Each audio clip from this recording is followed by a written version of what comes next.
पिछले अंक में हमने सुना कि किस प्रकार जब माता कौशल्या को यह पता चला कि महाराज ने राम को वन जाने का आदेश दिया है तो वह कुछ बोल ही नहीं पाई।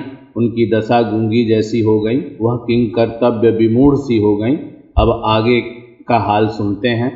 राखी न सकई न कही सक जाहूँ, दुहू भांति उर दारुन दाहूँ। लिखत सुधा कर गा लिखिराहूँ, विधि गति बाम सदा सब काहूँ। धर्म स्नेह उभयमति घेरी, भई गति सांप छछूदरि केरी। राखहूँ सुतहि करहूँ अनुरोधु, धर्म जाई अरु बंधु विरोधु। कहूँ जान बन तो बड़ी हानि, संकट सोच विबस भई रानी। बहुरि समुझती अधर्म सयानी, राम भरतु दो सुत समझानी। सरल सुभाव राम महतारी, बोली बचन धीर धरि भारी। तात जाऊं बलि कीन्हेहु नीका, पितु आयसु सब धर्म कटीका। राजु देन कहि दीन बनु, मोहि न सो सुख लेसु। तुम बिनु भरतहि भूपति, प्रजहि प्रचंड कलेसु। जौ केवल पितु आयसु ताता, तौ जनि जाहु जानि बड़ी माता। जौ पितु मातु कहेउ बन जाना, तौ कानन सतय अवध समाना। पितु बन देव मातु बन देवी, खग मृग चरण सरोरुह सेवी। अंतहु उचित नृपहि बन बासु, भय बिलोकिहि होई हरासु। बड़ भागी बनु अवध अभागी, जो रघुवंश तिलक तुम त्यागी। जो सुत कहो संग मोहि लेहूँ, तुम्हरे हृदय होई संदेहु। पूत परम प्रिय तुम सबहि के, प्राण प्राण के जीवन जी के। ते तुम कहूँ मातु बन जाऊं, मैं सुनि बचन बैठी पछिताऊं। यह विचार नहीं करहूँ हठ, झूठ सनेहु बढ़ा।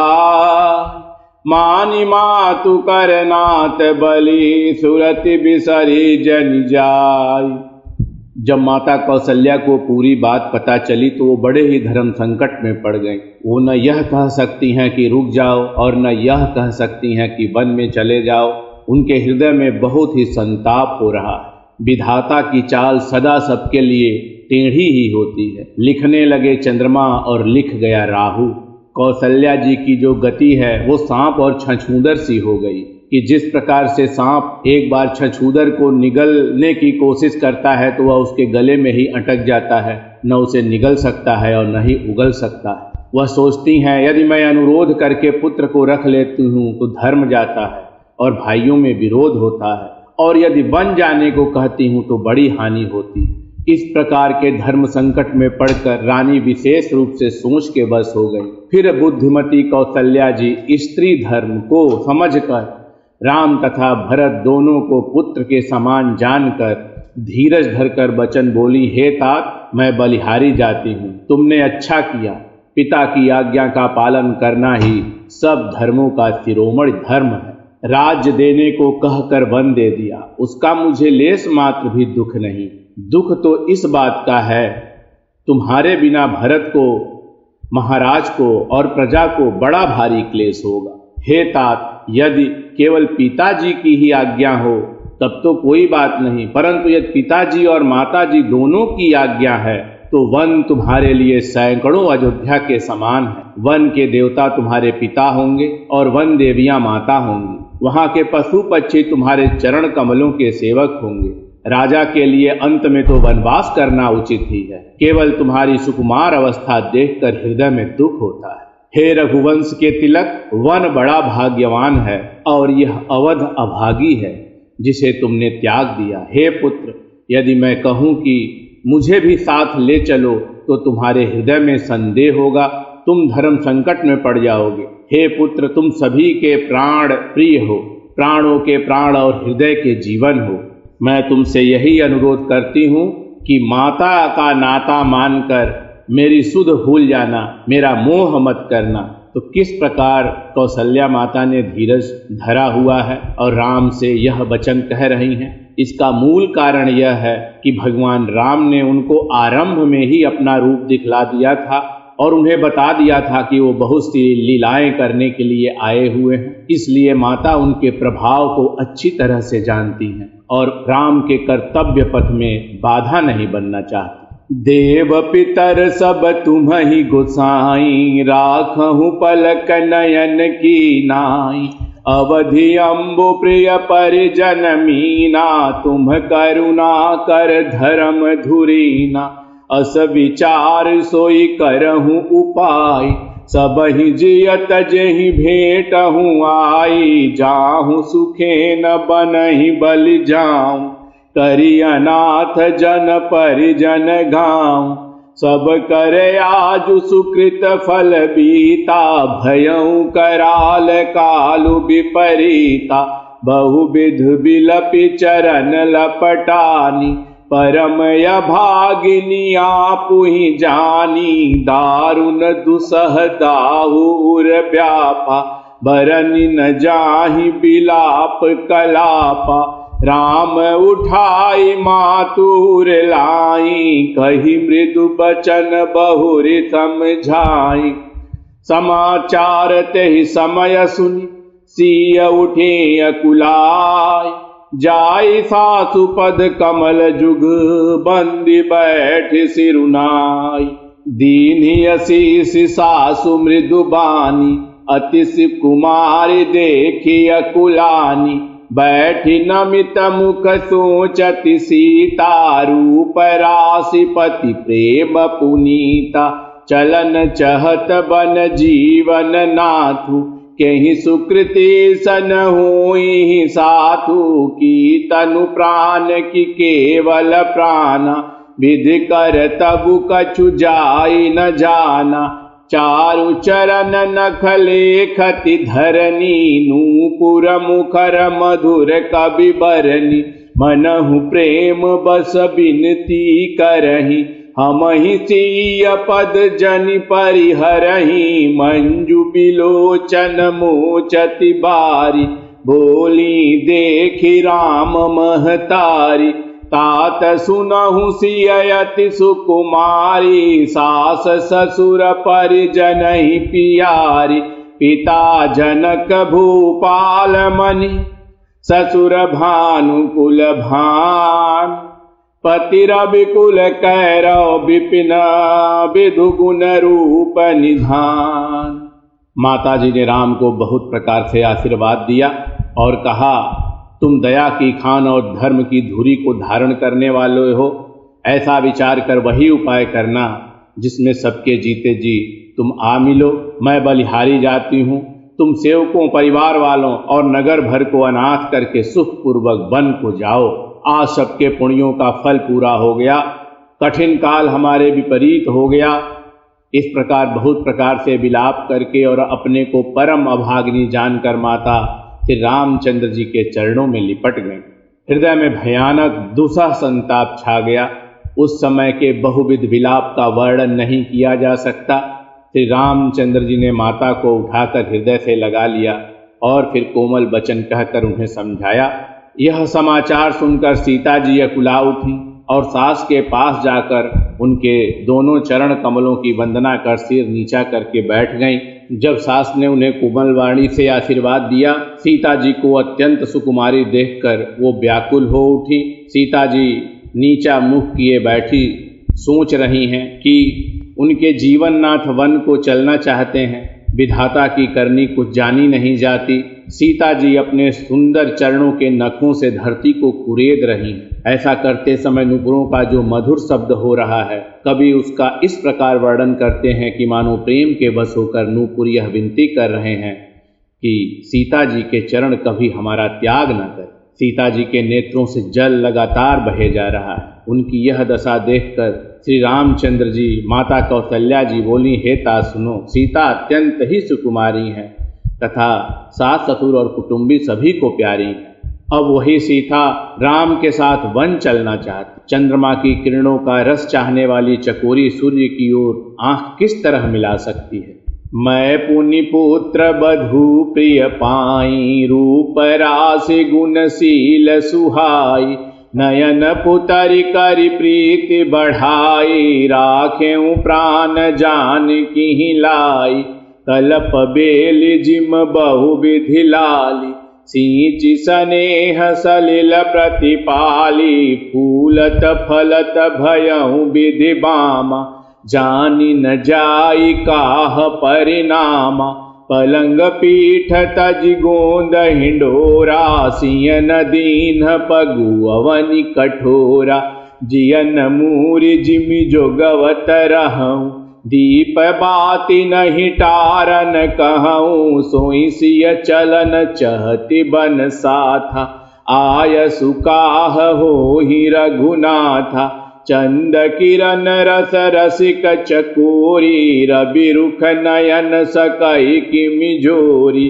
करिके हरि निशिचर चरहि, दुष्ट जंतु बन भूर, विष बाटिका की सोह सुत, सुभग सजीवनि मूरी, बनहित कोल की रात किशोरी, रची बिरंचि विषय सुख भोरी, पाहन कृमि जिमि कठिन सुभाऊं, तिन्हि कलेसु न कानन काऊं, कै तापसतिय कानन जोगु, जिन तप हेतु तजा सब भोगु, सिय बन बसिहि तात के ही भांति, चित्र लिखित कपि देखि डेराती, सुरसर सुभग बनज बनचारी, डाबर जोगु की हंस कुमारी, अस बिचारी जस आयसु होई, मैं सिख देऊं जान की सोई, जौ सिय भवन रहे कह अम्बा, मोहि कह कोई बहुत अवलंबा, सुनि रघुबीर मातु प्रिय बानी, शील स्नेह सुधा जनुसानी, कहीं प्रिय बचन विवेकमय, कीन्ही मातु परितोष, लगे प्रबोधन जानकी, प्रकटि विपिन गुण दोष। जिन जानकी जी के पैर कभी भी पथरीली जमीन पर नहीं पड़े, जो अपने मायके में भी प्यारी और ससुराल में भी प्यारी थीं, वो सीता जिसने पर्यंक पृष्ठ गोंद और हिंडोले को छोड़कर कठोर भूमि पर कभी पैर ही नहीं रखा, वो भी अब राम के साथ वन को जाना चाहती। माता कहती हैं, हाथी सिंह राक्षस आदि अनेक दुष्ट जीव जंतु वन में विचरते रहते हैं। हे पुत्र, क्या विष की वाटिका में सुंदर संजीवनी बूटी शोभा पा सकती है? देव सरोवर के कमल वन में विचरण करने वाली हंसिनी क्या तलैयों में रहने के योग्य है? ऐसा विचार कर जैसी तुम्हारी आज्ञा हो, मैं जानकी को वैसी ही शिक्षा दूं। माता जी राम से पूछती हैं। माता कहती हैं, यदि सीता घर में रह जाएं तो मुझको बहुत सहारा हो जाए। श्री रामचंद्र जी ने माता की प्रिय वाणी सुनकर, जो मानो सील और स्नेह रूपी अमृत से सनी हुई थी, विवेकमय प्रिय वचन कहकर माता को संतुष्ट किया। फिर वन के गुण दोष प्रकट करके वे जानकी जी को बहुत प्रकार से समझाने की कोशिश करने लगे। मास परायण 14वां विश्राम। मातु समीप कहत सकुचाही, बोले समउ समुझि मन माही, राजकुमारी सिखावनु सुनहु, आन भांति जिय जनि कछु गुनहु, आपन मोर नीक जौ चहु, बचनु हमार मानि गृह रहूं, आयसु मोर सासु सेवकाई, सब विधि भामिनी भवन भलाई, एहि ते अधिक धर्म नहीं दूजा, सादर सासु ससुर पद पूजा, जब जब मातु करी सुधि मोरी, होई प्रेम बिकल मति भूरी, तब तब तुम कही कथा पुरानी। सुंदर समुझाए हूँ मृदु पानी, कहूँ सुभाय सपथ सत मोहि। सुमुखी मातु हित राखहु तोहि, गुर श्रुति सम्मत धर्म फलु। पाई अविनहि कलेश, हठ बस सब संकट सहे। गालव नहुस नरेश, मैं पुनि करि प्रवान पितु बानी। बेगी फिर अब सुन सुमुखी सयानी, दिवस जात नहीं लागी बारा।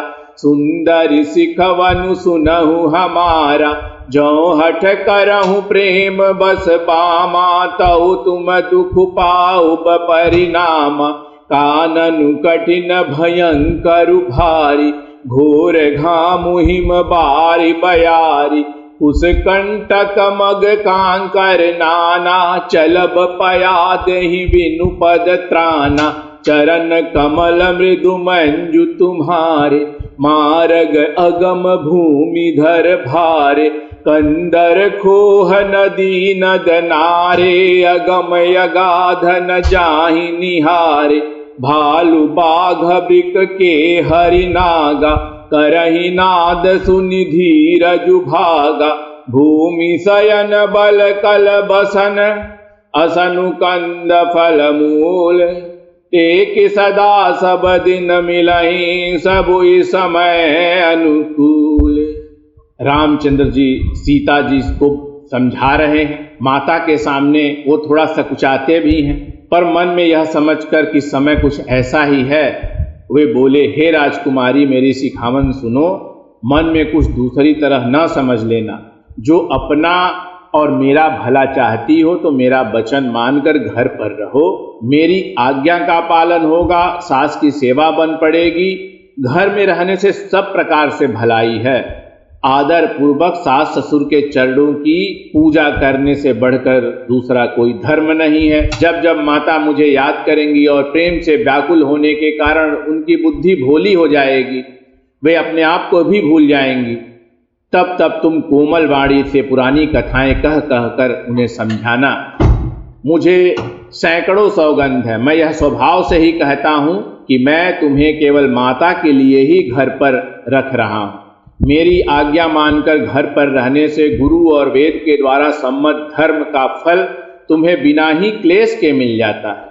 किंतु हठ के वश होकर गालव मुनि और राजा नाहुस आदि सबने संकट ही सहे। हे सुमुखी, हे सयानी सुनो, मैं भी पिता के वचन को सत्य करके शीघ्र ही लौट आऊंगा। दिन जाते देर ही नहीं लगेगी। हे सुंदरी, हमारी यह सीख सुनो। यदि तुम हठ करोगी तो तुम परिणाम में दुख पाओगी। वन बड़ा कठिन और क्लेशदायक है। वहां की धूप, जाड़ा, वर्षा और हवा सभी बड़े भयानक। रास्ते में पैरों में कांटे चुभते हैं, कंकड़ हैं, उन पर बिना जूतों के पैदल ही चलना।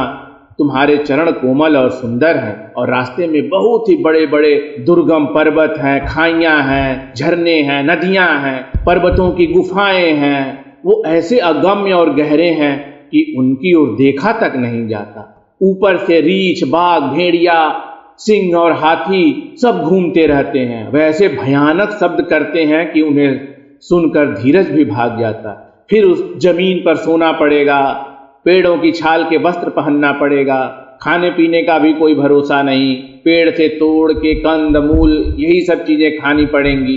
वो दिन बहुत ही कठिन होंगे, सब कुछ अपने अनुकूल नहीं मिल सकेगा। तो पहले तो भगवान ने सब वेद पुराण से समझाया और फिर सीता जी को डरा भी दिया जानवरों से और जो विपरीत परिस्थितियां जंगल में बनेंगी।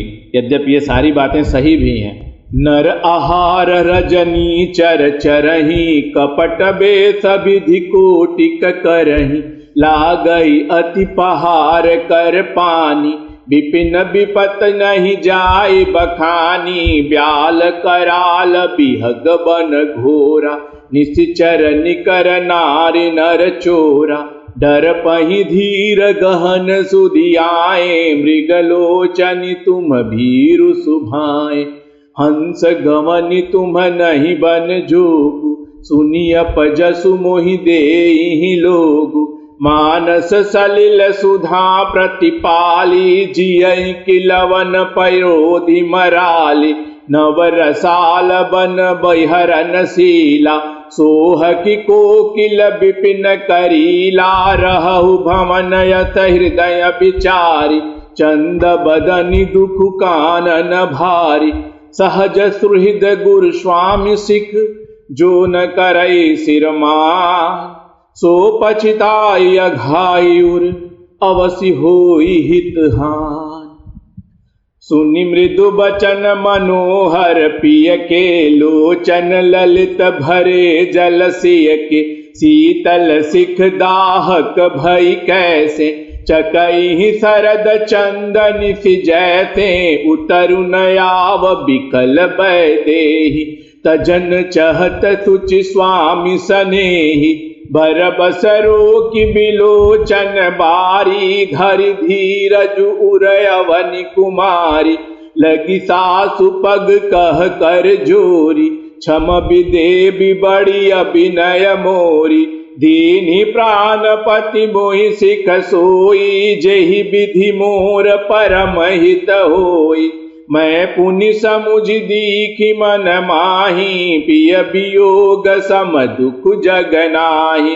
प्राणनाथ करुणायतन, सुंदर सुखद सुजान।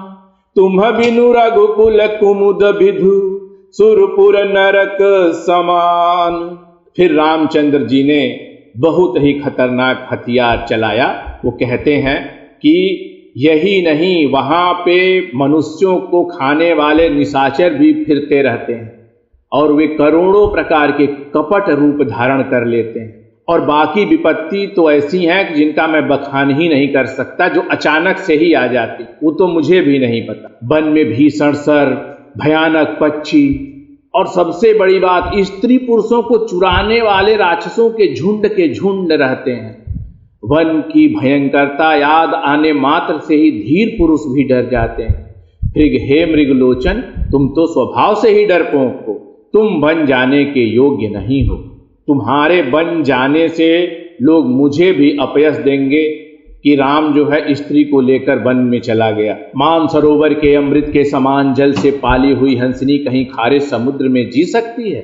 और सुनो, स्वाभाविक ही हित चाहने वाले गुरु और स्वामी की सीख को जो सिर चढ़ाकर नहीं मानता, वह हृदय में भर पेट पछताता है और उसके हित की हानि अवश्य होती है। ये सारी बातें सीता जी धैर्य पूर्वक सुनती रही। ये सारे प्रवचन वो चुपचाप सुनती रही।